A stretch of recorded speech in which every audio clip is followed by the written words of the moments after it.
In the beginning, the ocean was a boundary, an edge, the place where the world ended. Our earliest ancestors stood on shores and looked out across the endless water, watching waves roll in from horizons that seemed to mark the limits of existence. The sea was beautiful and terrible, life-giving and deadly, filled with fish that could feed communities, but also with currents and storms that could swallow anyone foolish enough to venture too far from land. For countless millennia, humans were terrestrial creatures, our lives bounded by the solid earth beneath our feet. The ocean a place we could touch but not truly enter, a realm belonging to other creatures, not to us. But humans are curious, restless, dissatisfied with boundaries. Somewhere in our distant past, perhaps 50,000 or even 100,000 years ago, someone looked at a floating log and had a transformative thought. If the log floats, perhaps I could float with it. This insight, that wood's buoyancy could carry human weight, may have been the single most important idea in the history of ocean travel. The first watercraft were almost certainly nothing more than logs that people clung to or straddled, using hands to paddle across rivers or along calm coastlines. These weren't boats in any recognizable sense, but they represented humanity's first tentative steps onto the water, the beginning of a relationship with the ocean that would eventually take us across every sea on the planet. Archaeological evidence suggests that humans reached Australia at least 50,000 years ago, and possibly as early as 65,000 years ago, which means they must have crossed significant stretches of open ocean from Southeast Asia. Even during the Ice Ages, when sea levels were lower and land bridges connected many areas, there was never a continuous land route to Australia. Those ancient migrants had to cross at least 60 miles of open water, probably much more, traveling between islands they could see from high points but that required deliberate ocean voyaging to reach. This wasn't accidental drifting. It required watercraft sturdy enough to carry people and supplies, navigational skills to maintain direction, and extraordinary courage to venture beyond sight of land into unknown waters. These were the world's first true ocean voyagers, people whose names we'll never know, whose boats have long since rotted away, but who accomplished one of humanity's great adventures tens of thousands of years before recorded history began. The earliest boats that we can reconstruct with some certainty were dugout canoes, created by hollowing out large logs using fire and primitive tools. Indigenous peoples around the world independently developed this technology, burning and scraping, slowly transforming solid logs into vessels that could carry people and cargo. Some of these dugout canoes were remarkably sophisticated, without triggers attached to provide stability, or multiple canoes lashed together to create platforms capable of carrying families and their possessions. The Polynesian peoples, who would eventually become humanity's greatest open ocean navigators, perfected the double-hulled canoe, two large dugouts connected by a platform, creating stable vessels capable of carrying dozens of people and tons of cargo across thousands of miles of open ocean. These weren't primitive rafts but sophisticated watercraft, the product of countless generations of accumulated knowledge about wood selection, hull shaping, and construction techniques. The invention of the sail, perhaps 5,000 or 6,000 years ago, revolutionized ocean travel by allowing humans to harness wind power rather than depending solely on human muscle. The earliest sails were probably simple squares of woven reeds or animal hides hung from masts, but even these primitive sails transformed what was possible. A paddled dugout canoe could travel perhaps 30 miles in a day of exhausting work. A sailing vessel could cover 100 miles or more with the crew resting, the wind doing the work of propulsion. This multiplication of human capability through technology, using natural forces rather than muscle power, would become a recurring pattern in the history of ocean travel. Each innovation allowed humans to go farther, faster, and more safely than before, gradually transforming the ocean from an impassable barrier into a highway connecting distant lands. The ancient Egyptians were among the first civilizations to leave detailed records of their watercraft. Egyptian boats initially plied the Nile, a relatively calm river that allowed early experimentation with boat designs. But Egyptian ships eventually ventured into the Mediterranean and even into the Red Sea and Indian Ocean. These ships were constructed from short planks of Lebanese cedar, pegged and lashed together since Egypt lacked the large trees needed for dugout canoes. Egyptian shipwrights developed sophisticated techniques for creating watertight hulls from small pieces of wood, essentially inventing planked boat construction. Tomb paintings and actual preserved boats, like the solar bark of Pharaoh Khufu discovered buried near the Great Pyramid, show us that by 2500 BCE, Egyptians were building elegant vessels over 100 feet long, capable of carrying substantial cargoes.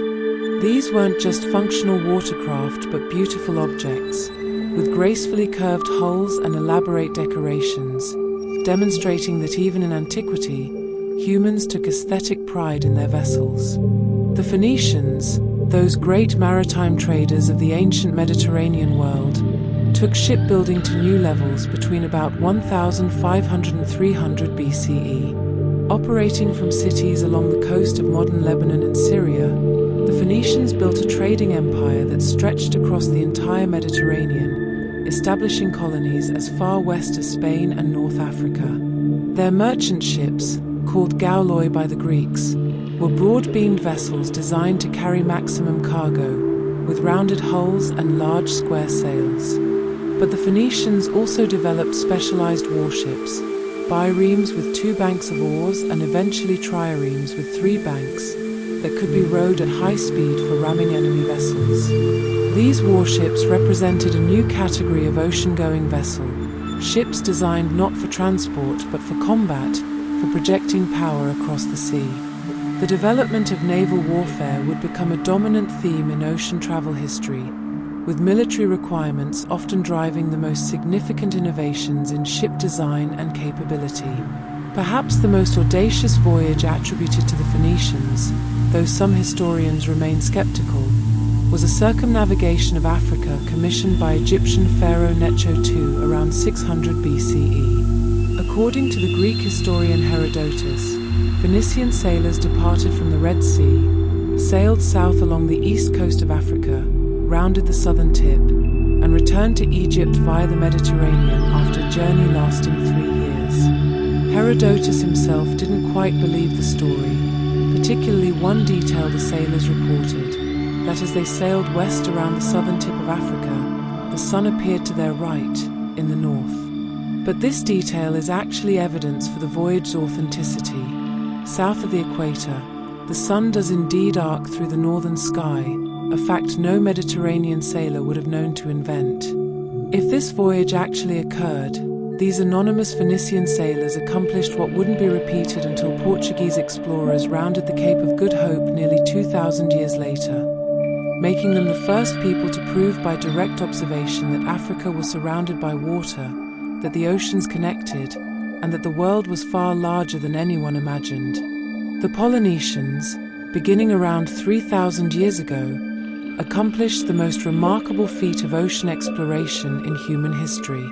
Starting from islands near Southeast Asia, Polynesian navigators gradually spread across the vast Pacific Ocean, discovering and settling every habitable island across an area larger than all Earth's landmasses combined. They reached Hawaii, thousands of miles to the north. They settled New Zealand, thousands of miles to the south. They found Easter Island, one of the most remote inhabited places on Earth, a tiny speck of land in the vast eastern Pacific. These weren't accidental driftings or lucky discoveries. These were intentional voyages of exploration and colonization, with navigators deliberately sailing into unknown waters, seeking new lands, carrying plants, animals, and families to establish settlements on whatever islands they found. The navigational skills required were extraordinary.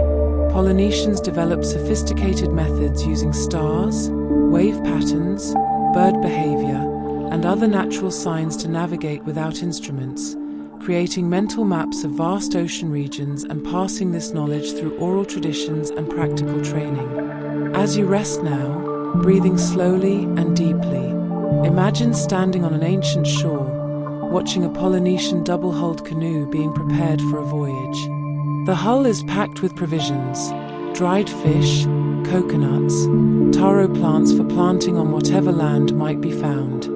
Families say goodbye to those who are departing, not knowing if they'll ever return, if they'll find new islands or be swallowed by the endless ocean. The navigators check the stars, read the waves, wait for favorable winds.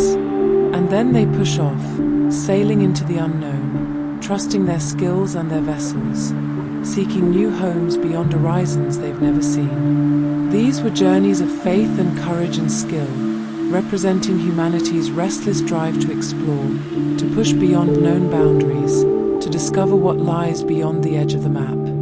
Let your breathing slow now, matching the patient rhythm of waves rolling onto shore, the eternal pulse of the ocean that has called to humans across all our history. These ancient mariners ventured onto waters that terrified them, driven by needs and dreams we can barely imagine, gradually transforming the ocean from barrier to highway, from edge of the world to pathway between worlds. Their journeys made everything that followed possible, connecting isolated peoples, spreading ideas and crops and technologies, proving that even the vastest ocean could be crossed by humans willing to trust their skills and courage and the vessels they built with their own hands.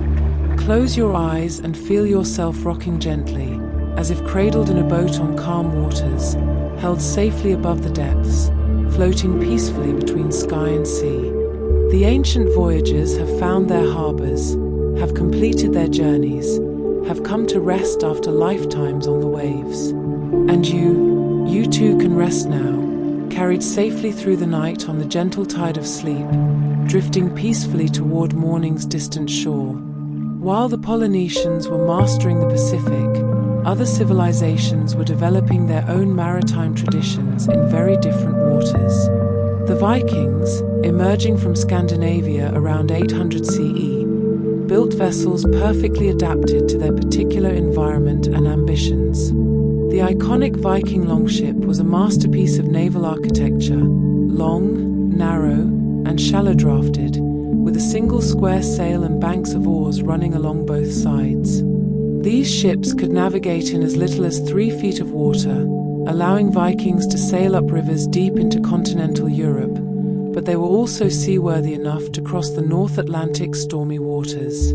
The secret was in their construction. Overlapping planks, called clinker-built or lap-straight construction, created flexible hulls that could bend and twist with the waves rather than rigidly resisting them. A Viking longship would actually flex and work in heavy seas, absorbing the ocean's violence rather than fighting it, allowing these relatively small vessels to survive conditions that would destroy more rigidly built ships. The Vikings used these remarkable vessels to become the terror of medieval Europe, raiding coastal settlements and monasteries with devastating hit-and-run attacks. But they were also explorers and traders who established routes from the Baltic to the Mediterranean, from Scandinavia deep into Russia via river systems, and most remarkably, across the North Atlantic to Iceland, Greenland, and ultimately to North America.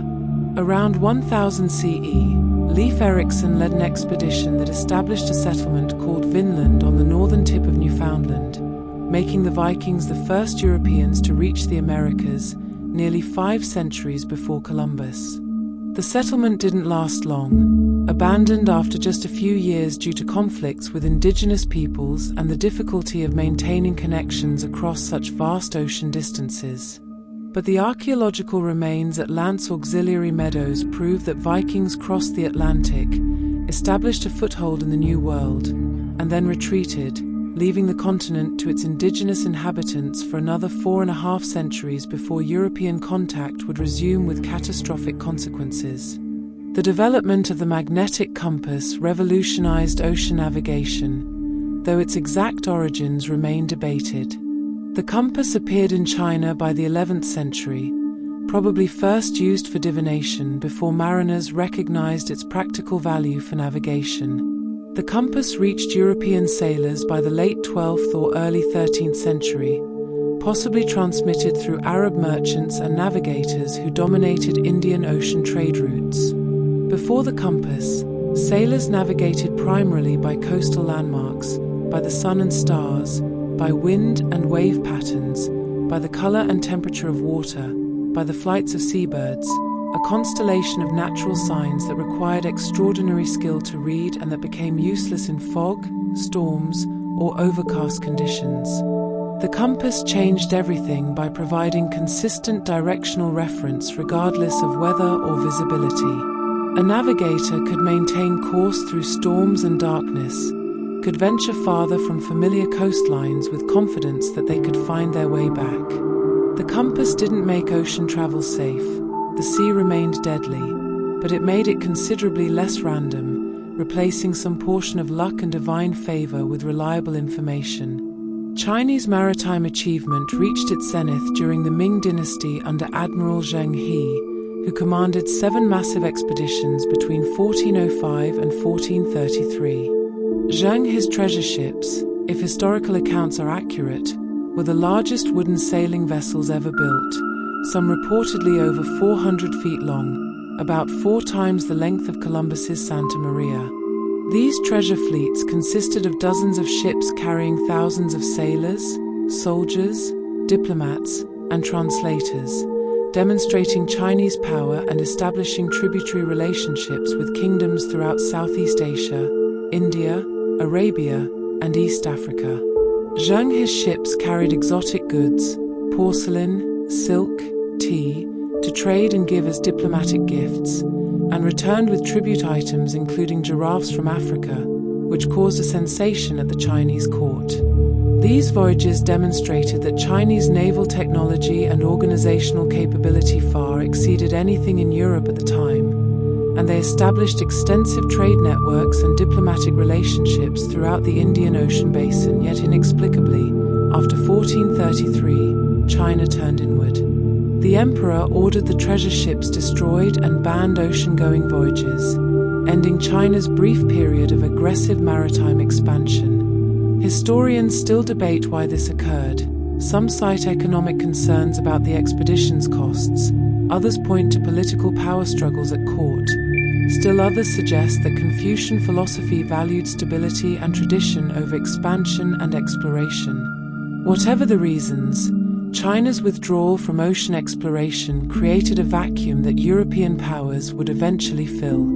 One can only speculate how different world history might have been if Chinese fleets had continued their voyages, perhaps rounding Africa to reach Europe, or sailing eastward across the Pacific to reach the Americas from the west.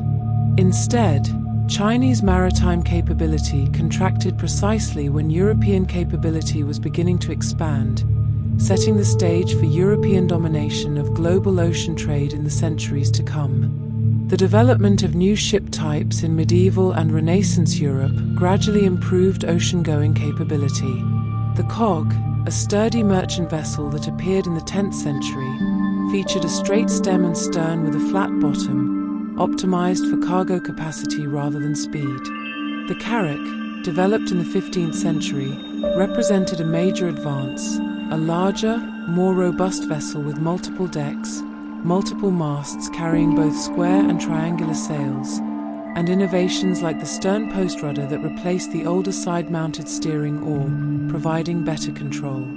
The carrack could carry enough supplies for months at sea and enough cargo to make long-distance trade profitable, while being defensible enough to survive pirate attacks or naval combat. Christopher Columbus's Santa Maria was a small carrack, and vessels of this type enabled the age of exploration, carrying European explorers and colonizers to every corner of the globe. The caravel, developed by Portuguese shipwrights in the 15th century, solved a specific problem that had stymied earlier explorers. Portuguese sailors attempting to explore the west coast of Africa found that while they could sail south relatively easily with prevailing winds, returning north against those same winds was extremely difficult. The caravel used triangular lateen sails, borrowed from Arab dhows, which allowed the vessel to sail much closer to the wind, to tack at an angle against the wind rather than requiring wind directly from behind. This capability, called beating to windward, was revolutionary. A caravel could explore coastlines and then return home regardless of wind direction, could work its way along coasts facing contrary winds, could maneuver in ways that square-rigged ships could not. The caravel was smaller and faster than the carrack, making it ideal for exploration, even if less suited for cargo transport.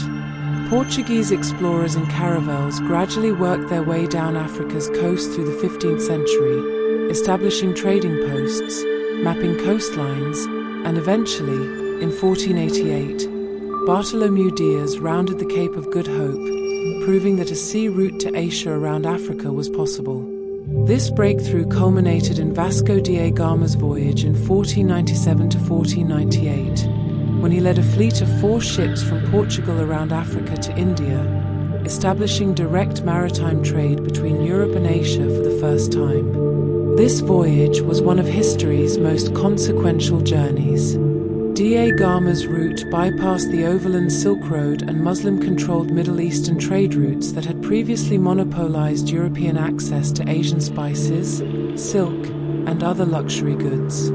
By opening a direct sea route, Portugal could trade directly with Indian merchants, cutting out numerous middlemen and dramatically reducing costs. The profits were staggering. A successful voyage could return investments many times over. This economic incentive drove Portuguese expansion throughout the Indian Ocean, establishing a network of fortified trading posts and using naval power to dominate trade routes. The Portuguese Estado da India became the first truly global maritime empire, stretching from Brazil to Japan, held together not by territorial conquest but by control of sea lanes and strategic ports. The Spanish, meanwhile, pursued a different strategy. Rather than sailing east around Africa to reach Asia, they financed Christopher Columbus's 1492 attempt to reach Asia by sailing west across the Atlantic. Columbus, of course, didn't reach Asia but instead encountered the Americas, continents whose existence was unknown to Europeans. This discovery, from a Eurocentric perspective, indigenous Americans had known their continents existed for tens of thousands of years, triggered a cascade of European exploration, colonization, and exploitation that would transform world history. Spanish conquistadors toppled the Aztec and Inca empires, looting gold and silver on an unprecedented scale. Spanish treasure fleets began carrying this wealth across the Atlantic, stimulating the European economy and funding further expansion. The Treaty of Tordesillas in 1494 divided the non-European world between Spain and Portugal, an act of breathtaking arrogance that treated the entire globe as property to be claimed by whoever could reach it by ship. This treaty, and the maritime capabilities that made it seem meaningful, established a pattern where European naval power conferred rights to claim and exploit territories occupied by peoples who had no say in the matter. The impact of European ocean travel on indigenous populations worldwide cannot be overstated. Diseases like smallpox, to which Native Americans had no immunity, killed an estimated 90% of indigenous American populations within a century of contact. Entire civilizations collapsed. Survivors faced enslavement, cultural destruction, and the theft of their lands. In Africa, European maritime capability enabled the Atlantic slave trade, which transported an estimated 12 million Africans to the Americas in conditions of unimaginable cruelty, with millions more dying during capture and transport. This forced migration and the plantation economies it supported generated enormous wealth for European nations and their colonies while inflicting catastrophic suffering and multi-generational trauma. The ocean, which had once been a barrier protecting distant populations from each other, had become a highway for conquest, exploitation, and the violent integration of previously isolated regions into European-dominated global systems. Ocean travel made globalization possible, but the initial phases of globalization were characterized by domination and extraction, with European maritime powers using their technological advantages in shipbuilding and navigation to claim the world. As you rest now, breathing slowly and steadily, Consider the ocean's dual nature in this history, both liberator and destroyer, both highway and battlefield, enabling connection and exploration, but also conquest and exploitation. The same winds that carried Polynesian families to new island homes carried European colonizers to continents they would claim as their own. The same navigational skills that allowed Vikings to discover new lands allowed later Europeans to establish empires that would dominate the world for centuries. Technology is never neutral. The uses to which it's put reflect the values and intentions of those who wield it. Let your breathing deepen now, slow and regular like the patient swell of waves in deep ocean, far from storms and violence, beyond the reach of history's troubles. The ships have sailed, the voyages are complete, the explorers and exploited alike have returned to the earth. Their stories remain, preserved in history like ships preserved in bottles, miniature and contained, safely removed from the turbulence they lived through. You need not sail those waters, need not navigate those moral complexities tonight. Simply rest, floating peacefully on the surface of sleep, carried gently by currents that ask nothing of you, that bear you softly toward morning without effort, without struggle, without anything required except surrender to the gentle rocking that carries you deeper into dreams. The 16th and 17th centuries saw ocean travel become increasingly systematic and scientific, transforming from an art practiced by experienced sailors into a discipline that could be taught, learned, and refined through technological innovation. One of the most significant developments was the creation of increasingly accurate charts and maps, building on centuries of accumulated knowledge. Port-o-land charts, developed in the Mediterranean during the late Middle Ages, showed coastlines with remarkable accuracy and featured compass roses and rum lines radiating across the surface to help navigators plot courses. As European ships ventured into previously unmapped waters, cartographers compiled the information they returned with, creating world maps that grew more complete and accurate with each expedition. The Dutch, in particular, became masters of cartography, with firms like Blauw publishing elaborate atlases that were as much works of art as practical tools, their maps decorated with illustrations of ships, sea monsters, and allegorical figures, yet containing genuinely useful navigational information. Navigation instruments grew more sophisticated as well. The crossstaff and its successor, the backstaff, allowed sailors to measure the angle of the sun or stars above the horizon without staring directly into the sun, which had been a painful limitation of earlier instruments. By the 18th century, the sextant had been developed, using mirrors and telescopic sights to measure angles with unprecedented precision. These instruments allowed navigators to determine latitude, their north-south position, by measuring how high the sun rose at noon or how high certain stars appeared above the horizon. Tables of astronomical data, published in nautical almanacs, let navigators compare their measurements to predicted values for different latitudes, pinpointing their position. This mathematical approach to navigation, combining careful observation with astronomical tables and geometric calculation, transformed navigation from intuitive art into reproducible science. The problem of determining longitude, east-west position, remained frustratingly difficult, though, creating one of the great scientific challenges of the age. Latitude could be determined from celestial observations alone, but longitude required knowing the time difference between your current location and a reference point like your home port. Since Earth rotates 15 degrees per hour, if you knew it was noon where you were, easily determined by the sun's highest point, and could compare that to the time at your home port at that same moment, the difference told you how many degrees east or west you traveled. But this required clocks accurate enough to maintain correct time for months at sea, through storms and temperature changes and the constant motion of a ship. Pendulum clocks, which worked well on land, were useless aboard rolling ships.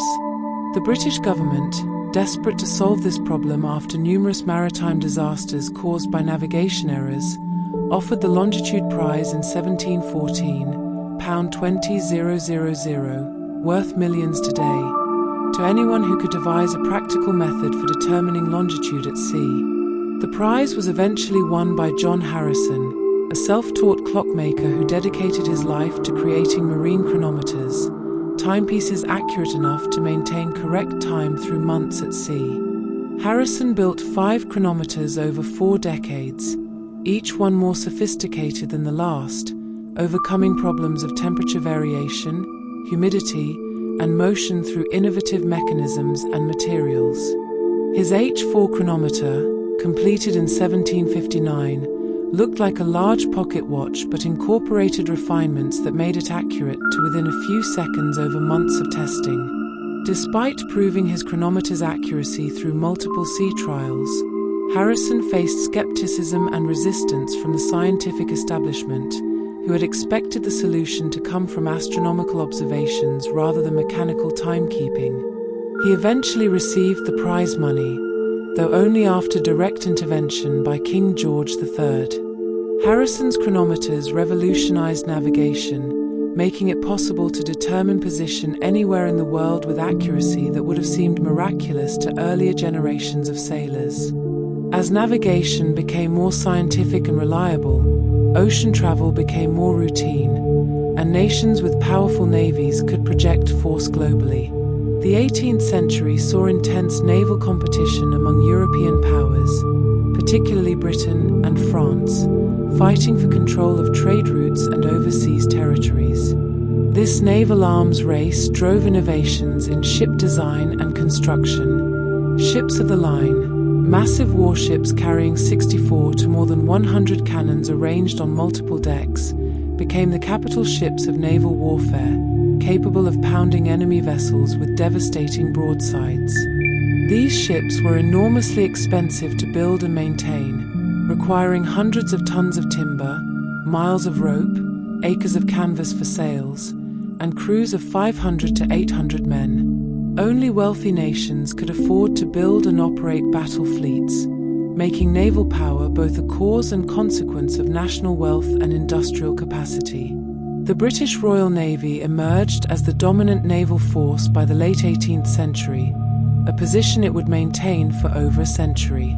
British naval supremacy rested on multiple factors: excellent shipyards and abundant timber supplies, supplemented by imports from colonies, a large pool of experienced sailors drawn from Britain's extensive merchant marine, systematic training and professional development for officers through the Royal Naval Academy, and tactical innovations like the breaking the line maneuver that Admiral Nelson employed to devastating effect at the Battle of Trafalgar in 1805. British control of the seas protected trade routes to far-flung colonies, enabled blockades of enemy ports during wartime, allowed Britain to support allies and threaten enemies anywhere in the world, and gave Britain enormous strategic flexibility.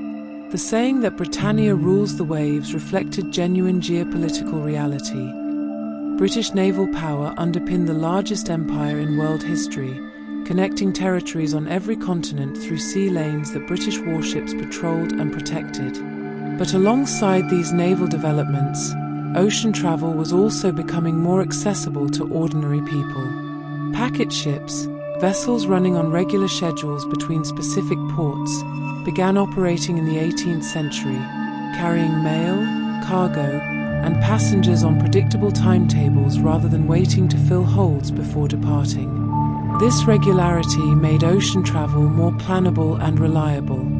In the early 19th century, packet lines began offering scheduled passenger service across the Atlantic, with ships departing on specific dates regardless of how many passengers had booked passage. These packet ships were still sailing vessels, dependent on wind and subject to delays from storms or calms, but they represented a step toward treating ocean travel as a service rather than an adventure. Wealthy passengers could book relatively comfortable cabins, though comfortable remained relative. Even first-class passengers endured weeks of confinement in small spaces, with limited diet, no privacy, and constant motion. Steerage passengers, paying minimal fares, crowded into holds with minimal facilities, enduring conditions we would consider inhumane today. The real transformation in passenger ocean travel came with the application of steam power to ships in the early 19th century. Early steamships were viewed skeptically by many sailors. They were noisy, smoky, required coal storage that reduced cargo capacity, and the early engines were inefficient and unreliable. But steamships had one overwhelming advantage: they were independent of wind. A sailing ship might take 6 weeks to cross the Atlantic with favorable winds, or 3 months if winds were contrary, or might be becalmed for weeks, drifting helplessly while supplies ran low. A steamship crossed in 2 weeks regardless of wind, running on schedule with predictable reliability. The SS Great Western, designed by the brilliant engineer Isambard Kingdom Brunel, entered service in 1838 as the first steamship built specifically for regular transatlantic service, proving that steam engines could reliably power large ships on ocean crossings. Brunel followed this with even more impressive vessels, including the SS Great Britain in 1843, which was not only steam-powered but built entirely of iron rather than wood, a revolutionary departure from thousands of years of wooden shipbuilding tradition. Iron construction solved numerous problems that limited wooden ships. Large wooden ships were structurally weak. Timber could only span so far before sagging, limiting ship size. Wooden hulls were vulnerable to rot, to shipworms that bored through planking, to fire, and to the endless maintenance required to keep seams caulked and planking sound. Iron hulls were stronger, allowing larger ships. They didn't rot or burn, required less maintenance, and could be built in shipyards with industrial machinery rather than relying on traditional shipwright skills that took years to develop. The transition from wood to iron, and then to steel by the late 19th century, enabled a dramatic increase in ship size and capability. Ships could be built larger, faster, and more reliably than ever before, while also being more economical to operate. The age of the great ocean liner was beginning, though it would reach its peak only in the late 19th and early 20th centuries. The social implications of this technological transformation were profound. As ocean travel became faster, cheaper, and more reliable, it became accessible to millions of ordinary people, not just wealthy travelers or professional sailors. The great migrations of the 19th century, Europeans fleeing poverty or persecution, seeking opportunity in the Americas or Australia, were enabled by steamship technology that could transport masses of people across oceans for affordable fares. Between 1850 and 1930, over 30 million Europeans emigrated to the United States alone, most arriving by ship. These migrations transformed both the societies people left and those they joined, redistributing global population, spreading languages and cultures, creating the multicultural nations that characterize much of the Americas, Australia, and other colonial regions. Ocean travel had evolved from rare expeditions undertaken by explorers and traders into mass transportation, moving not just goods but entire populations, not just connecting distant places but fundamentally reshaping the human geography of the planet. As you rest now, imagine the progression from those first tentative ventures on floating logs to massive iron steamships carrying thousands of passengers across oceans on predictable schedules. Each innovation built on previous knowledge, each generation of ships made possible by the accumulated experience of all that came before. The ocean that once represented the limits of human capability gradually became a highway, then eventually almost routine. No longer the fearsome barrier that stopped our ancestors, but a well-traveled path connecting continents, carrying mail that arrived on schedule, transporting families seeking new lives, making the entire world accessible in ways that would have seemed like magic to those ancient Polynesian navigators or Viking explorers. Let your breathing slow like the steady rhythm of a steam engine, regular and reliable, powering you deeper into rest without effort, without struggle. The engines are doing the work, the schedule is being kept, and you are simply a passenger, carried along by forces you need not control or even understand, held safely in your berth, rocking gently with the ship's motion, moving steadily through the night toward morning's distant port. Close your eyes and feel the vibration of engines through the hull. Hear the soft splash of water against the bow. Sense the forward motion carrying you onward, ever onward, through the peaceful darkness towards Sleep's safe harbor. The late 19th century brought another revolution in ocean propulsion with the development of the screw propeller, which gradually replaced the paddle wheels that had powered early steamships. Paddle wheels, mounted on the sides of vessels, were inefficient and vulnerable. They worked poorly in rough seas when one side might lift clear of the water while the other plunged deep, and they were exposed to damage from storms, ice, or combat. The screw propeller, mounted beneath the stern and fully submerged, was protected from weather and provided more efficient propulsion. Early propellers were crude, often just twisted metal blades, but engineering advances through the mid-1800s refined propeller design, determining optimal blade shapes, angles, and numbers through both mathematical analysis and practical experimentation. By the 1860s, screw propulsion had largely superseded paddle wheels for ocean-going vessels, with paddle steamers relegated to river and coastal service where their shallow draft and maneuverability remained advantages. Simultaneously, improvements in steam engine efficiency were transforming ocean travel economics. Early marine steam engines consumed enormous quantities of coal, requiring ships to carry so much fuel that cargo capacity suffered.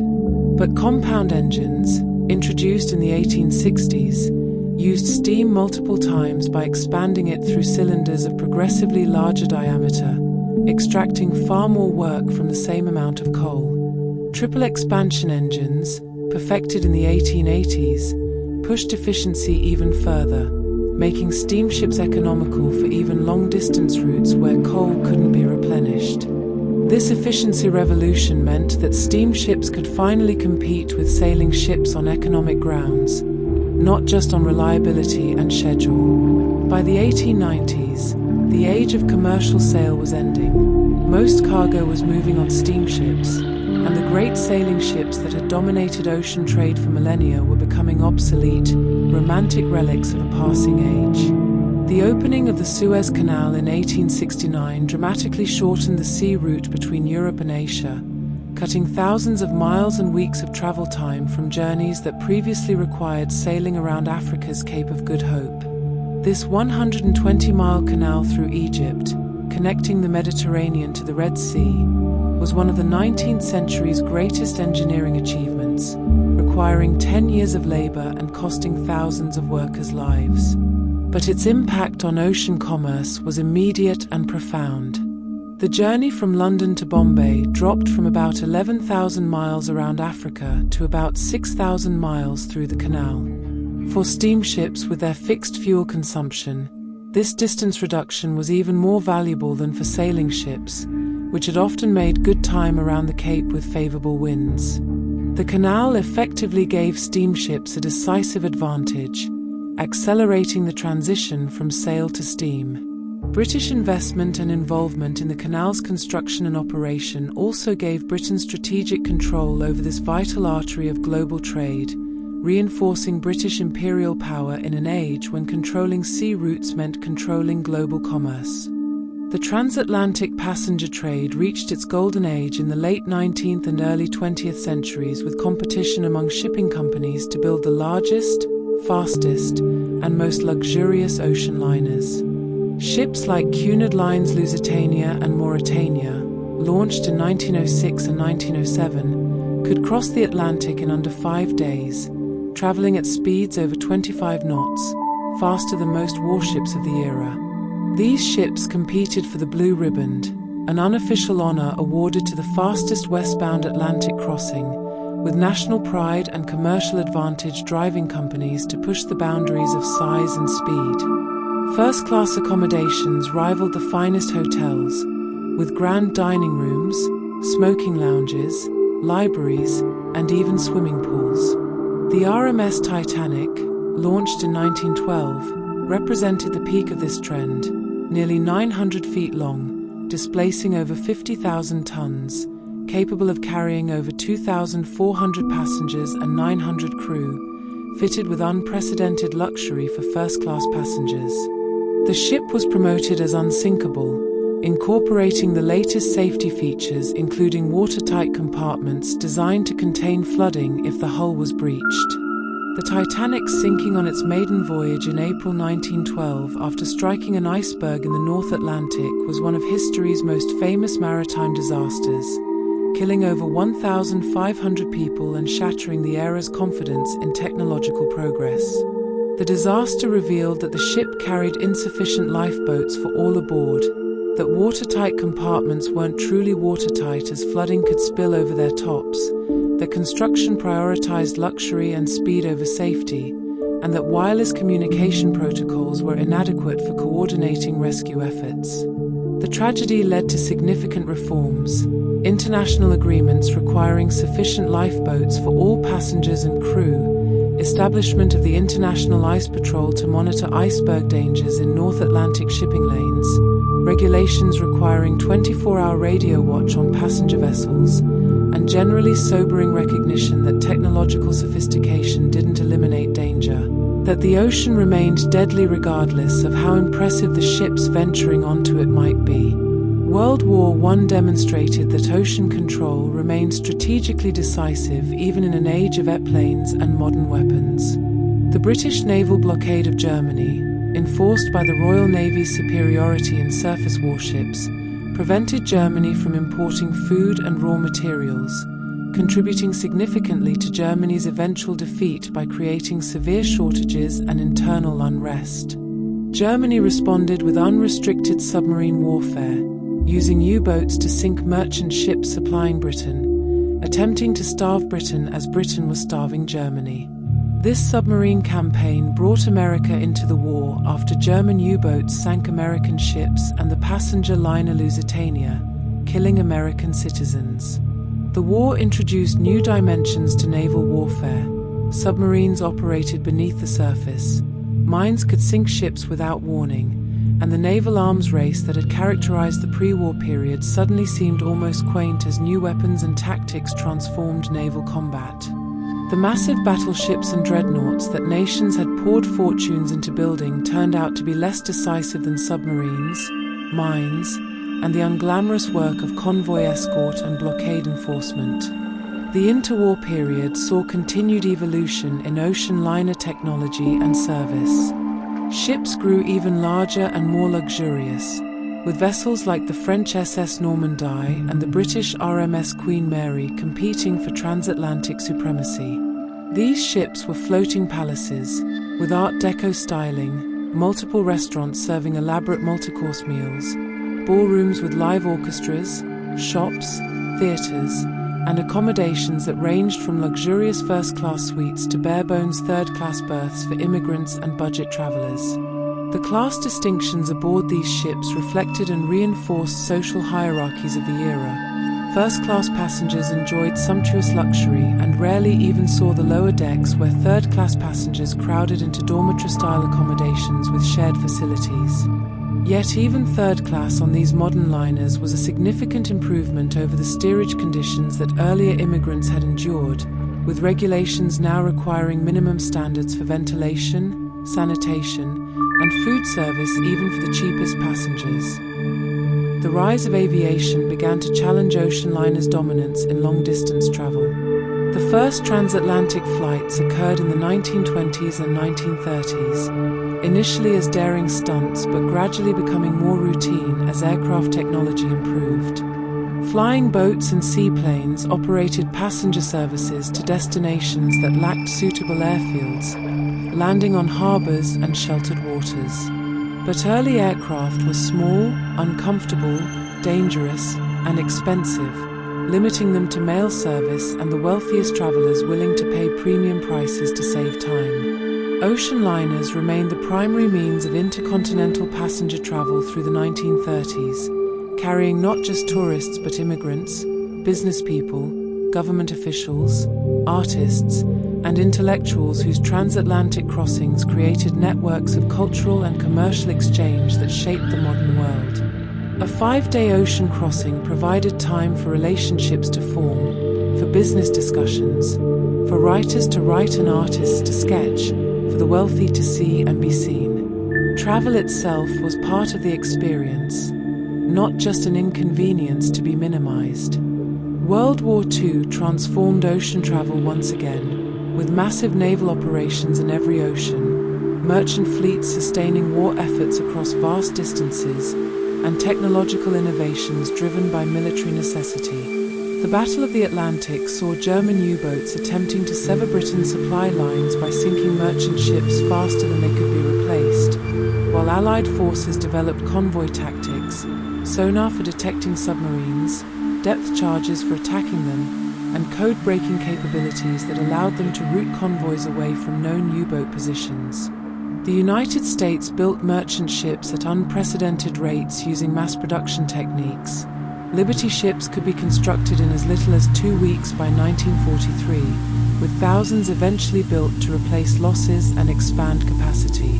These were basic, utilitarian vessels, built for wartime necessity rather than elegance or longevity, but they demonstrated that industrial capacity could overcome even determined submarine campaigns. The war also saw the development of new ship types, landing craft for amphibious invasions, specialized tankers for fuel transport, escort carriers to provide air cover for convoys, and increasingly sophisticated naval vessels incorporating radar, advanced propulsion, and new weapon systems. The aircraft carrier emerged from World War II as the dominant capital ship, replacing the battleship that had ruled naval warfare for centuries. Carriers could project air power hundreds of miles from their position, striking targets far beyond the range of naval guns. The Pacific War was largely decided by carrier battles: Midway, Coral Sea, Philippine Sea, where opposing fleets never came within visual range of each other, with aircraft delivering the decisive blows. This represented a fundamental transformation in naval warfare, making aviation integral to naval power in ways that would only intensify in subsequent decades. The age when massive gun-armed battleships were the pinnacle of naval power had ended, though this wouldn't be fully accepted until years after the war, when remaining battleships were finally retired or relegated to shore bombardment roles. As you rest now, consider how profoundly ocean travel had changed in just a century. From sailing ships taking months to cross oceans to steamships making the journey in days, from wooden hulls to steel, from wind power to engines generating thousands of horsepower, from ships carrying dozens to ships carrying thousands. Each innovation built on those before, transforming the ocean from barrier to highway, making what had once been rare expeditions into routine journeys, connecting the world in ways that accelerated every other aspect of human development. Trade, migration, war, culture, all moved across oceans with increasing speed and volume, shrinking the world through maritime technology. Let your breathing deepen now, slow and steady like the engines of a great liner cutting through calm seas, powerful and reliable, carrying you forward through the night. The watch is set, the course is plotted, the officers on the bridge are guiding the ship safely onward. You need do nothing but rest in your berth, feeling the gentle motion, hearing the soft sounds of a ship underway, the distant thrum of engines, the whisper of water along the hull, the creaking of a vessel moving through its element. All is well. The voyage continues, and you drift deeper into sleep, carried safely through the darkness toward morning's light. The post-World War II era brought revolutionary changes that would fundamentally transform ocean travel in ways more profound than any previous innovations. The most dramatic was the rapid rise of commercial aviation, which went from novelty to dominance in passenger travel within just 2 decades. The development of reliable long-range aircraft, particularly jet airliners introduced in the late 1950s, made transoceanic flights not just possible but practical and affordable. The Boeing 707, entering service in 1958, could carry over 140 passengers across the Atlantic in less than 8 hours, a journey that had taken the fastest ocean liners 4 to 5 days. By the 1960s, jet travel was becoming accessible to middle-class travelers. not just the wealthy elite. The economics were compelling. An aircraft could make multiple round trips across the Atlantic in the time a ship made one, generating far more revenue from the same capital investment. Airlines could also adjust capacity quickly by adding or removing flights, while ships represented massive fixed investments that had to be kept in service to justify their costs. The impact on ocean liner services was devastating. Transatlantic passenger traffic shifted rapidly from ships to planes through the 1960s, with airlines capturing the vast majority of travelers by the decade's end. The great ocean liners, those floating palaces that had seemed like the height of modern transportation just years earlier, suddenly seemed slow and obsolete. Some ships were sold for scrap, their steel recycled. Others were converted to different uses, serving as floating hotels or museums, or most successfully, repurposed for the emerging cruise industry.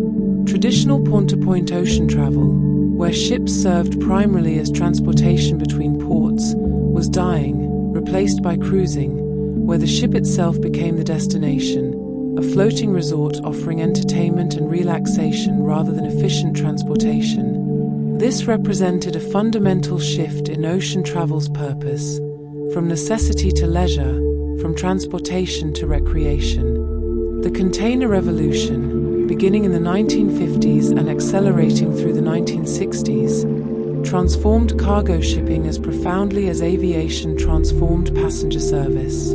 Before containerization, cargo was loaded as break bulk, individual crates, barrels, boxes, and packages that longshoremen manually carried aboard ships and stowed in holds, a labor-intensive process that could take weeks for large ships. Malcolm McLean, an American trucking entrepreneur, pioneered the use of standardized containers that could be loaded on trucks, lifted by crane onto ships, and then transferred back to trucks or trains at the destination without unpacking. The first container ship, the converted tanker Ideal X, made its maiden voyage in 1956, carrying 58 containers from Newark to Houston. This simple innovation slashed shipping costs, reduced cargo handling time from weeks to hours, minimized theft and damage, and enabled ships to spend far more time at sea actually transporting cargo rather than sitting in ports being loaded and unloaded.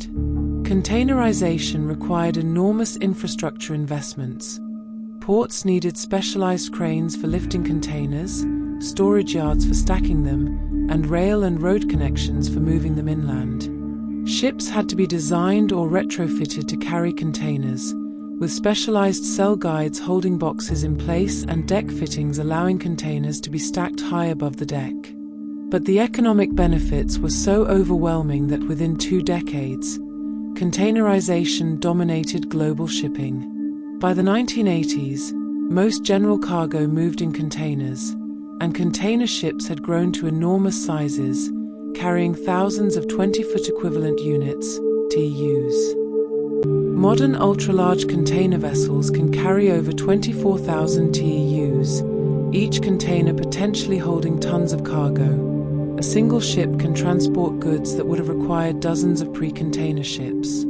This dramatic increase in efficiency and scale has made global trade far cheaper, contributing to the economic globalization that characterizes the modern world. The products filling stores worldwide, clothing manufactured in Bangladesh, electronics assembled in China, coffee grown in Colombia, typically traveled in containers stacked aboard massive ships that are marvels of logistics and engineering. Military ocean travel also evolved dramatically in the post-war period, with nuclear propulsion representing perhaps the most significant advance. The first nuclear-powered submarine, USS Nautilus, was launched in 1954, and nuclear power proved transformative for submarines in particular.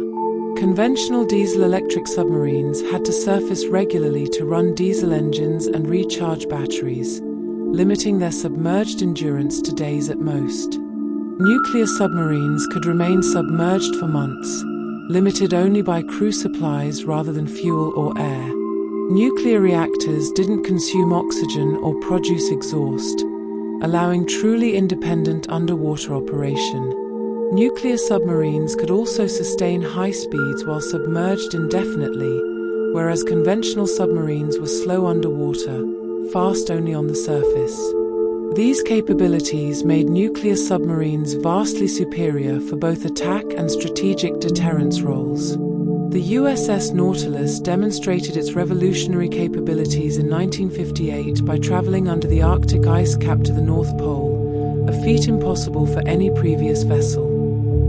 Nuclear propulsion also powered surface warships, particularly aircraft carriers. The first nuclear-powered carrier, USS Enterprise, was launched in 1960. Nuclear carriers had unlimited range. They never needed refueling, able to steam for decades on a single nuclear core. This eliminated the need for vulnerable oiler tankers to accompany the battle group, simplified logistics, and provided admirals with unprecedented operational flexibility. The space saved by not carrying fuel oil could be used for additional aviation fuel and munitions, increasing the carrier's striking power. Nuclear carriers became the centerpiece of American naval power projection, mobile air bases that could be positioned anywhere in the world's oceans, maintaining aircraft operations far from any land base. Other nations, constrained by the enormous costs and technical complexities of nuclear naval propulsion, generally continued using conventional power, though Russia, France, and China eventually developed limited nuclear surface fleets.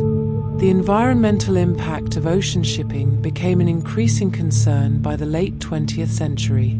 Ships burned heavy fuel oil, a cheap, dirty residue from petroleum refining that produced significant air pollution, sulfur oxides, nitrogen oxides, and particulate matter that contributed to acid rain and respiratory diseases in coastal populations. A single large container ship could produce as much air pollution as millions of automobiles. Ships also discharged ballast water taken on in one port and released in another, inadvertently transporting invasive species between ecosystems with sometimes catastrophic ecological consequences. Oil spills from tanker accidents, like the Exxon Valdez disaster in 1989 or the Prestige in 2002, created environmental catastrophes, coating coastlines with toxic crude oil, killing wildlife, and disrupting ecosystems for years. These problems spurred regulatory responses, international agreements limiting sulfur content in marine fuels, requirements for ballast water treatment, double-hull tanker designs making spills less likely, and ship routing systems keeping large vessels away from sensitive coastal areas. The recognition that ocean shipping, while economically essential, carried environmental costs has led to ongoing efforts to make maritime transportation more sustainable. The cruise industry exploded in the late 20th and early 21st centuries, growing from a niche market into a multi-billion-dollar industry carrying tens of millions of passengers annually. Modern cruise ships are floating cities, some carrying over 6,000 passengers and 2,000 crew, offering amenities from multiple restaurants and theaters to rock climbing walls, ice skating rinks, and shopping malls. These megaships represent a complete departure from traditional ocean liners. They're not going anywhere in particular, instead following circular routes that visit multiple ports before returning passengers to their embarkation point. The ship itself is the attraction, the ports merely excursions from the main event of being aboard. This model proved enormously popular, offering all-inclusive vacation experiences at various price points, with entertainment and activities organized by cruise staff, meals and accommodations included, and the variety of visiting multiple destinations without changing hotels. The industry's growth has brought economic benefits to port cities visited by cruise ships, though also challenges including environmental impacts, overwhelming of small communities by thousands of tourists arriving simultaneously, and labor concerns about crew working conditions. The technology aboard modern ships, whether cargo vessels, cruise ships, or naval vessels, bears little resemblance to the ships of even 50 years ago. Electronic navigation systems using GPS provide position accuracy within meters anywhere on Earth, making the complex celestial navigation that challenged sailors for centuries essentially obsolete, a romantic skill maintained by some naval academies and traditional sailors but unnecessary for modern commercial navigation. Automated engine controls allow machinery spaces to operate unmanned, monitored by computers that alert crew if intervention is needed. Stabilizer fins counteract rolling motion, making modern cruise ships far more comfortable in rough seas than earlier vessels.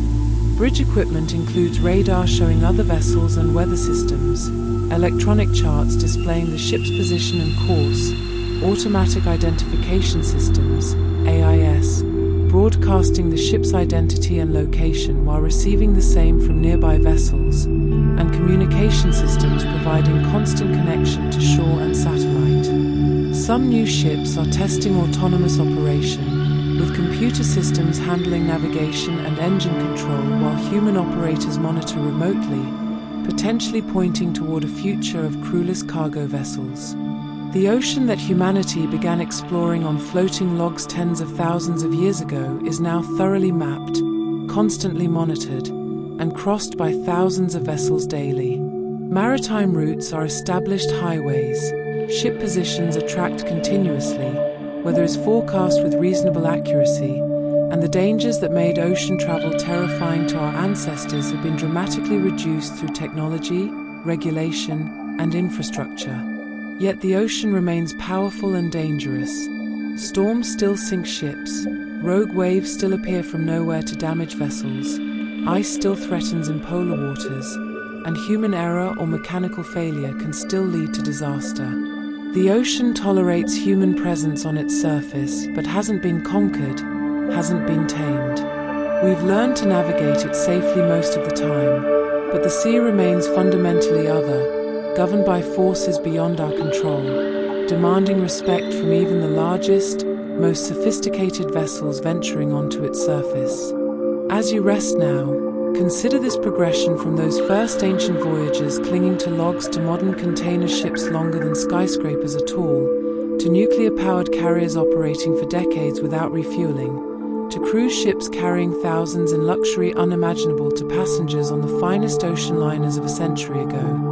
Each generation transformed ocean travel, making it faster, safer, cheaper, more comfortable.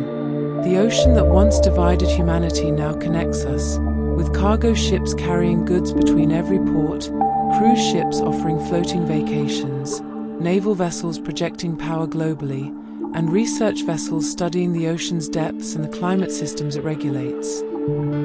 Let your breathing slow to match the gentle rocking of a ship in calm waters, the rhythmic motion that has lulled countless sailors to sleep across millennia. From ancient Egyptian boats on the Nile to modern vessels, crossing every ocean. Feel yourself rocking, swaying slightly, held safely above the depths, carried by forces you need not understand or control. The watch is set, experienced officers guide the ship, systems monitor every function, and you simply rest, trusting the vessel and crew, releasing consciousness, drifting into the deep sleep that comes when you're utterly secure, when there's nothing you need do, nowhere you need go, nothing required except the simple surrender to rest. Close your eyes and feel the ocean beneath you, vast and dark and deep, holding your vessel on its surface like a parent's hand beneath a floating child, supporting without effort, bearing you along your course through the quiet night. All is well. The voyage continues, and you drift now into sleep's own ocean, into depths where consciousness dissolves, where dreams rise and fall like waves, where you float effortlessly through the night, carried safely toward morning's distant shore. As we move into the 21st century, ocean travel faces new challenges and opportunities that would have been unimaginable to earlier generations of mariners. Climate change is opening new shipping routes that were previously impassable or only seasonally navigable. The Northwest Passage through the Canadian Arctic, which explorers sought for centuries as a shortcut between Atlantic and Pacific, has become increasingly ice-free during summer months. with some projections suggesting it could be navigable year-round within decades. Similarly, the Northern Sea route along Russia's Arctic coast is seeing increased traffic as ice recedes. These routes can cut thousands of miles off journeys between Europe and Asia compared to traditional routes through the Suez or Panama canals, offering significant time and fuel savings. However, Arctic shipping raises profound environmental concerns. The pristine Arctic ecosystem is particularly vulnerable to pollution. Oil spills and icy waters are nearly impossible to clean up effectively. Increased ship traffic disturbs marine mammals that depend on quiet waters for communication and navigation, and the very act of opening these routes contributes to the climate change that's making them accessible, creating a troubling feedback loop.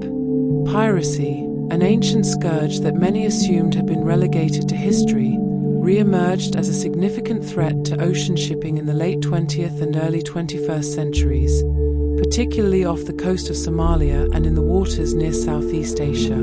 Somali pirates, operating from a failed state with no effective government, began hijacking merchant vessels in the Gulf of Aden and Indian Ocean, holding ships and crews for ransom. At the peak around 2010 to 2011, over 700 hostages were being held, and successful hijackings were occurring weekly. The economic impact was substantial.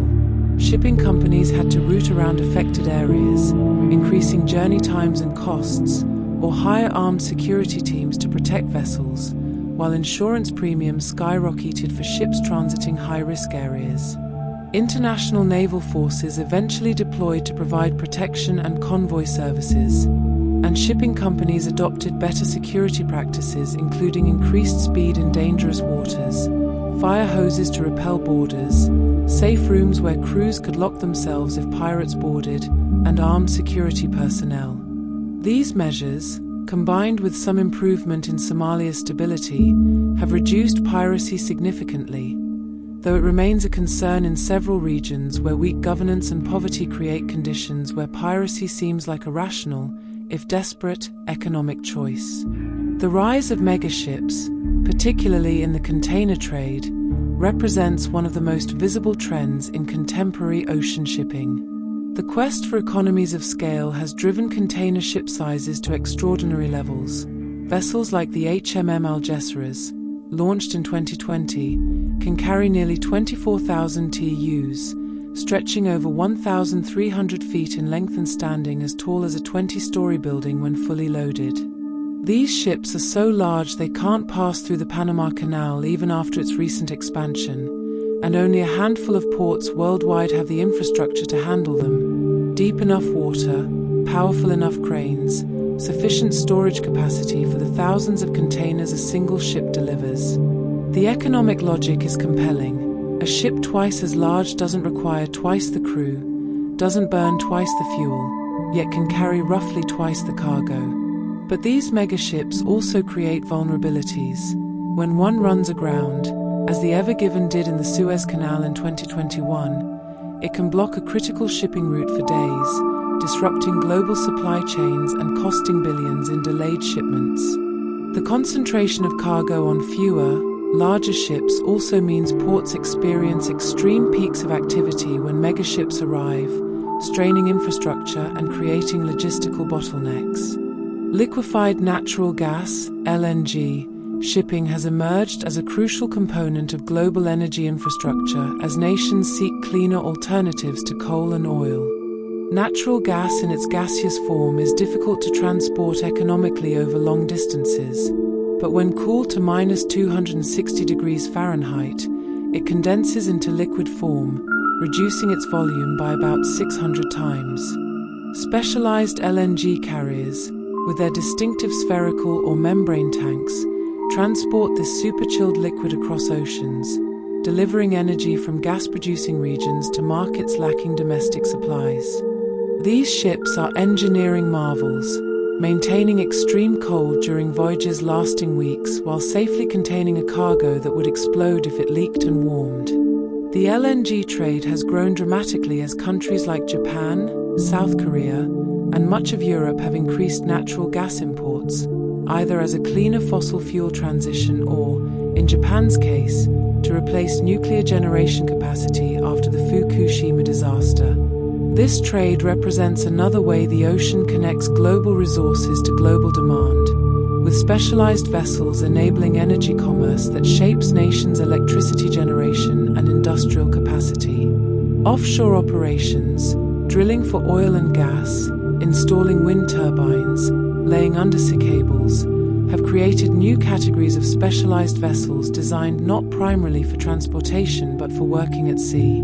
Dynamically positioned ships, using GPS, thrusters, and sophisticated computers, can maintain exact position without anchoring, crucial for precision work in deep water. Pipe-laying vessels install the undersea pipelines that carry oil and gas from offshore fields to shore. Cable-laying ships install the fiber optic cables that carry internet traffic between continents.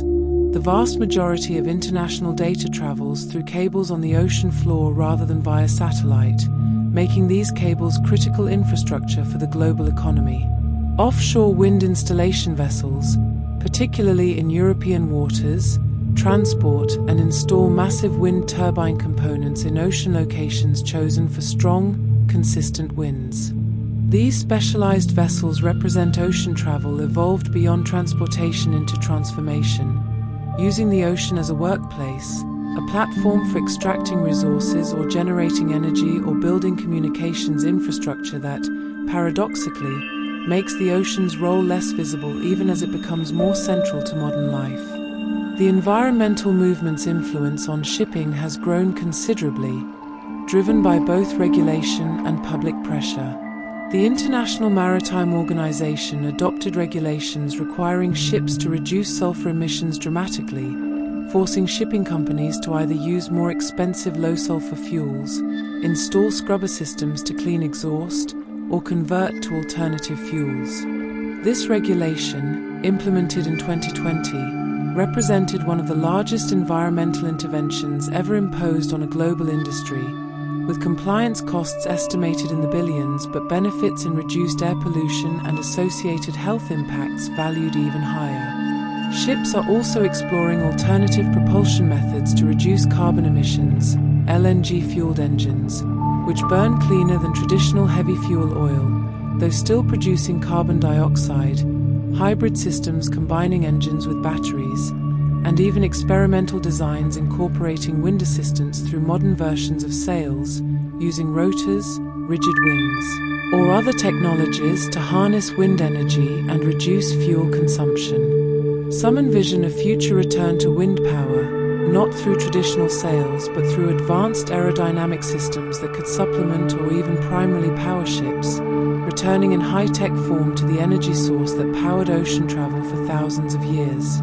Deep-sea exploration has revealed that the ocean floor contains vast mineral deposits, manganese nodules, polymetallic sulfides, and other resources that could be valuable for manufacturing batteries, electronics, and other technologies. This has sparked interest in deep-sea mining, using specialized vessels and robotic systems to extract minerals from abyssal plains thousands of meters deep. Proponents argue these resources are necessary for transitioning to renewable energy technologies, that terrestrial mining is often more environmentally destructive, and that the deep ocean floor is largely lifeless compared to shallower waters. Critics counter that deep-sea ecosystems are poorly understood, that mining would cause irreversible damage to environments that have existed undisturbed for millions of years, and that the industry is rushing forward before environmental impacts are properly assessed.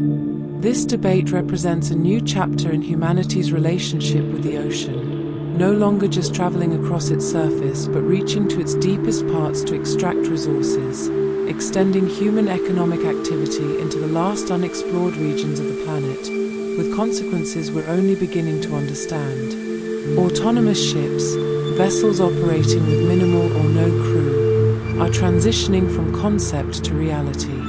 Several companies and nations are developing autonomous cargo ships, using artificial intelligence, sensors, and satellite communications to enable ships to navigate, avoid obstacles, manage their engines, and execute missions without humans aboard. The economic logic is compelling. Crew costs represent significant operating expenses, and crew requirements limit how small or efficiently ships can be designed. Safety could potentially improve, as most maritime accidents involve human error. But autonomous ships also raise questions. How will they be regulated? Who's liable when something goes wrong? How vulnerable are they to cyber attacks or system failures? Will ports and other ships be able to communicate with them effectively? The first fully autonomous cargo vessel, the Yorubukland in Norway, began operations in 2022, initially operating in coastal waters on short, predictable routes. This represents a baby step toward a future that could see crewless ships crossing oceans, guided by artificial intelligence, monitored remotely by operators who might oversee multiple vessels simultaneously, transforming ocean travel from something humans do to something humans direct but don't directly participate in. These developments, new Arctic routes, piracy and security concerns, megaships and specialized vessels, environmental pressures and regulations, deep-sea resource extraction, autonomous operation, illustrate how ocean travel continues evolving in response to technological capabilities, economic pressures, and changing human needs and values. The ocean that seemed thoroughly known and mastered by the late 20th century continues, revealing new challenges and opportunities. Climate change is transforming it in ways that create both opportunities and dangers. Technological advancement enables operations previously impossible while creating new risks and ethical questions. The ocean remains what it has always been, a realm of possibility, a highway for commerce, a source of resources, a strategic space where nations compete, an environment that challenges human ingenuity while remaining fundamentally beyond human control. As you rest now, consider that the ocean's story isn't finished, that future chapters will bring changes we can barely imagine, just as today's container ships and cruise liners and nuclear submarines would have been incomprehensible to those ancient Polynesian navigators or Viking explorers. The ocean endures, vast and deep and powerful, while human presence on its surface evolves, transforms, adapts.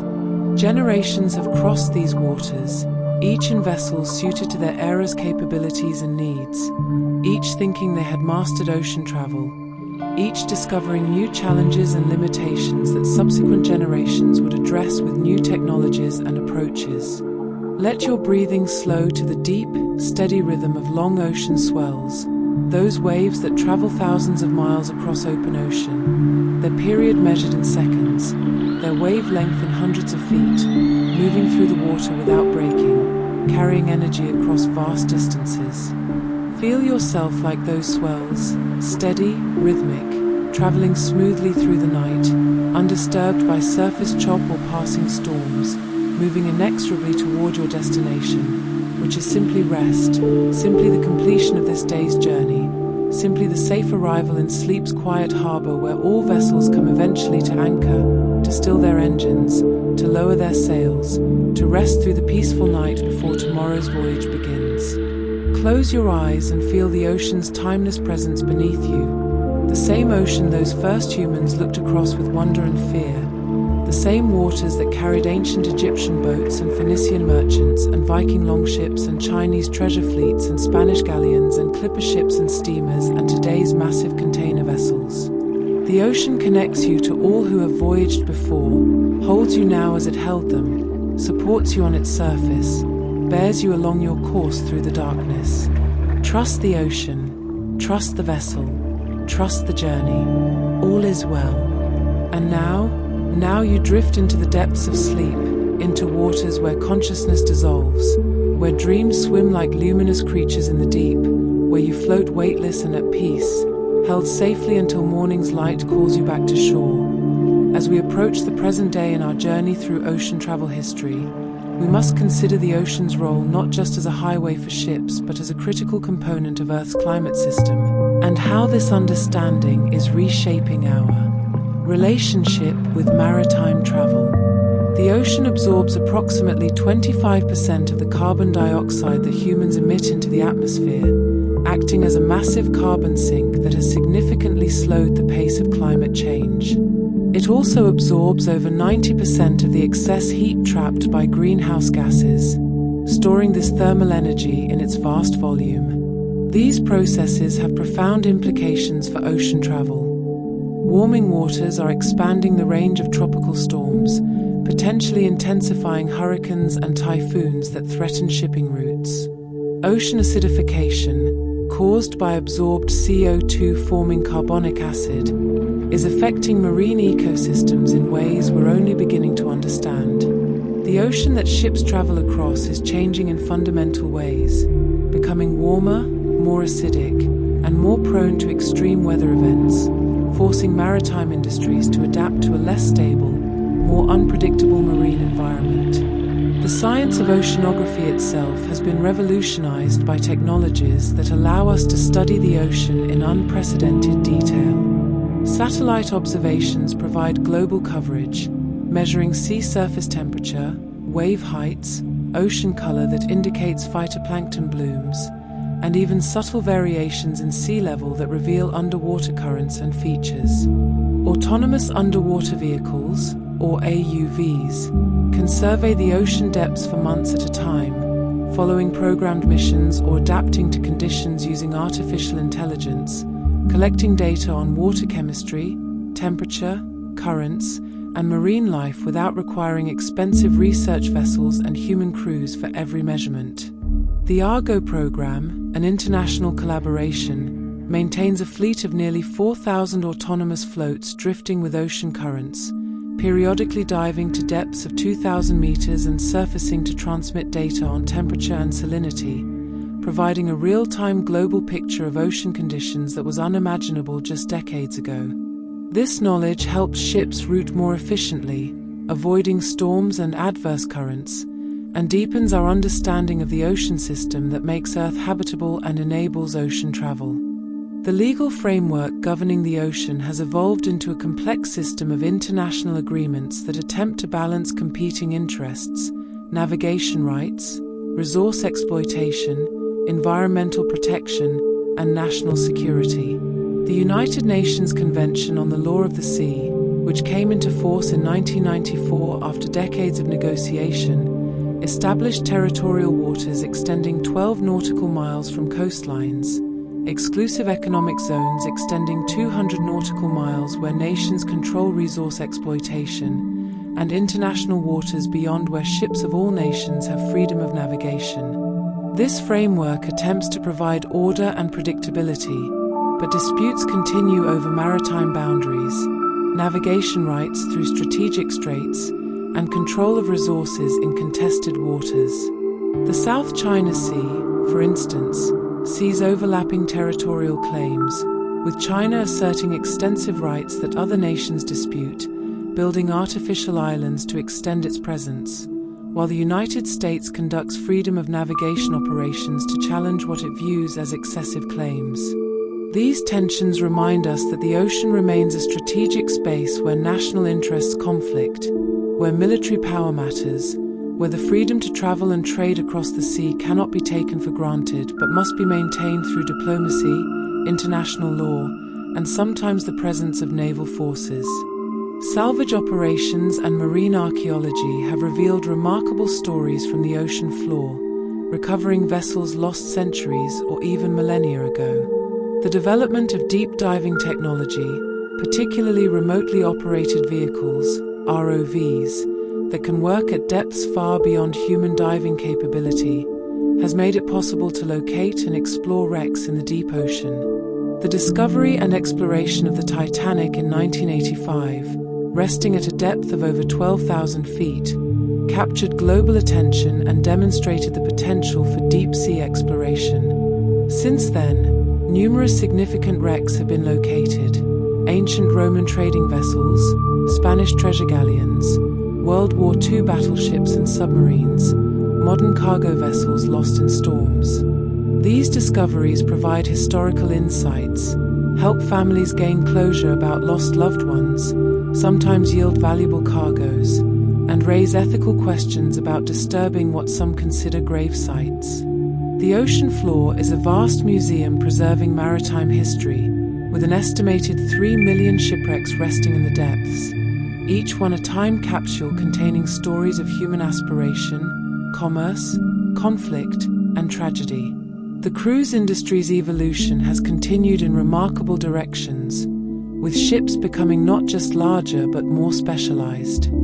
Theme cruises cater to specific interests, music cruises featuring particular genres or artists performing throughout the voyage, food and wine cruises with celebrity chefs, adventure cruises to remote regions like Antarctica or the Arctic, expedition cruises offering educational programs and guided exploration.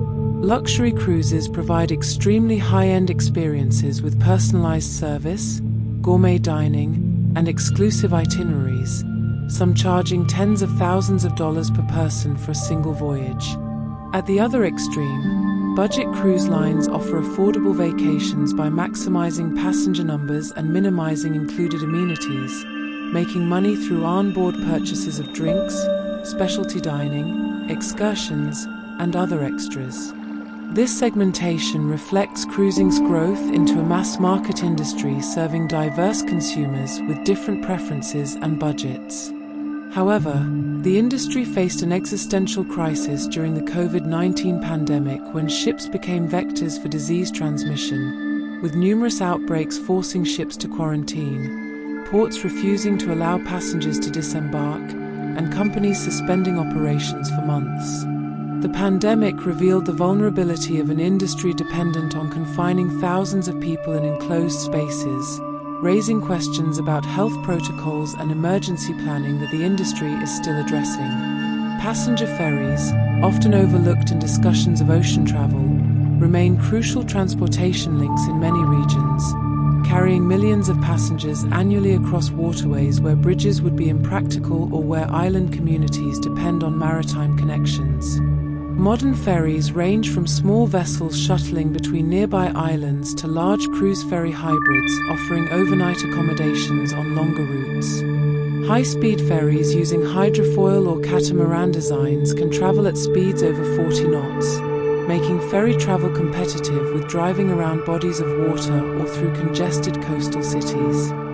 Some ferries are going electric, particularly on shorter routes, using large battery banks charged at terminals, reducing emissions and noise while providing smooth, quiet operation. Norway, with its extensive coastline and numerous fjords and islands, leads in electric ferry development, demonstrating that maritime transport can transition towards sustainability just as land transportation is electrifying. These ferries, whether large or small, fast or slow, represent ocean travel's most democratic form, affordable transportation that regular people use daily for commuting, connecting island communities to mainlands, enabling the ordinary journeys that don't make headlines but constitute the bulk of human experience with the ocean. The psychological and cultural dimensions of ocean travel deserve recognition as we near the end of our journey.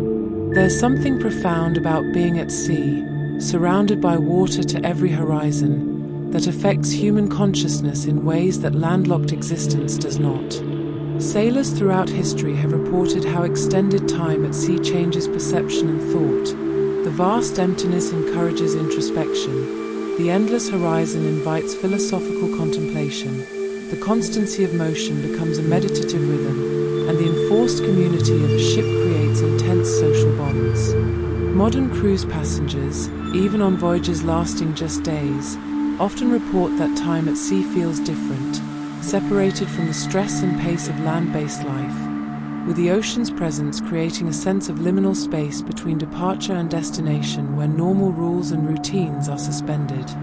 This psychological dimension helps explain the enduring appeal of ocean travel even when it's slower and less convenient than flying. There's value in the journey itself, in the transition time at sea, in the experience of existing for a while in that space between shores, surrounded by the ocean's immensity. The ocean also occupies a unique place in human imagination and culture, featured prominently in literature, art, music, and film from earliest recorded history to the present. Epic poems like Homer's Odyssey made the ocean a stage for mythic journeys and transformations. Moby Dick used whaling voyages to explore themes of obsession, fate, and humanity's relationship with nature. Maritime paintings from Turner's romantic seascapes to Winslow Homer's realistic depictions of sailors' lives captured the ocean's beauty and terror. Sea shanties and maritime folk songs preserved work rhythms and emotional experiences of sailors' lives. Modern films from Titanic to Master and Commander to All Is Lost continue exploring the drama and symbolism of human beings contending with the ocean. This cultural presence reflects the ocean's importance not just as transportation medium, but as a space that challenges human limitations, tests courage and skill, offers adventure and danger, and represents the unknown and unknowable. The ocean in human imagination is both specific physical reality and powerful symbol of freedom and confinement, opportunity and danger, the sublime and the terrifying, life source and death's domain. As we approach the end of our journey through ocean travel's history, from those first floating logs to autonomous ships, from coastal paddling to global maritime networks, certain patterns emerge. Each technological advance opened new possibilities while creating new challenges. Each increase in capability brought increased complexity and new vulnerabilities. Each generation believed they had mastered ocean travel, only to have subsequent generations reveal how much remained unknown, how many improvements were possible, how many assumptions were wrong. The ocean consistently humbled human ambition, proving more powerful and complex than we imagined, demanding respect and adaptation, rewarding innovation but punishing hubris. Throughout this history, the ocean itself remained constant in its fundamental nature, vast, deep, powerful, following physical laws indifferent to human desires and designs, shaped by forces operating on timescales from seconds to millennia, influenced by everything from wind and waves to planetary rotation and lunar gravity. The future of ocean travel remains uncertain in its specifics, but certain in its continued importance. Climate change will reshape routes and conditions. Technology will enable new capabilities while creating new dependencies and vulnerabilities. Economic forces will drive efficiency and scale while raising questions about sustainability and human costs. Geopolitical competition will play out partly on the ocean, with nations maneuvering for advantage in this strategic space. Environmental concerns will force adaptations in how ships are powered, operated, and regulated. Through all these changes, the ocean will endure, far larger and more powerful than the thin veneer of human activity on its surface, continuing to connect continents and carry commerce, to challenge and inspire, to enable journeys and adventures, to serve as humanity's highway to everywhere. Rest now in this long perspective, this view of ocean travel stretching from prehistory into an uncertain future, with you positioned somewhere along this vast timeline, the inheritor of all that came before, your existence made possible partly by the ocean connections that have moved people and goods and ideas across the waters for thousands of years. The journey that brought your ancestors to wherever you were born, the trade that brings goods to your stores, the connections that make global civilization possible, all depend partly on ocean travel, on ships crossing the seas, on humanity's persistent determination to venture onto the water despite all its dangers and challenges. Let your breathing deepen and slow, becoming as steady as the ocean's tidal rhythms, as patient as waves that have rolled across these waters for eons before the first human set foot on a boat and will continue rolling long after the last ship has sailed. Feel yourself held by these ancient patterns, these cycles that preceded us and will outlast us, these forces that we use but don't control, that enable our journeys but follow their own eternal courses. The ocean breathes with you, rising and falling, its surface moving in rhythms as old as the moon, and you breathe with the ocean, synchronized with something vast and timeless, a small part of something so much larger, safe and supported and carried along your course into the deep, peaceful waters of sleep.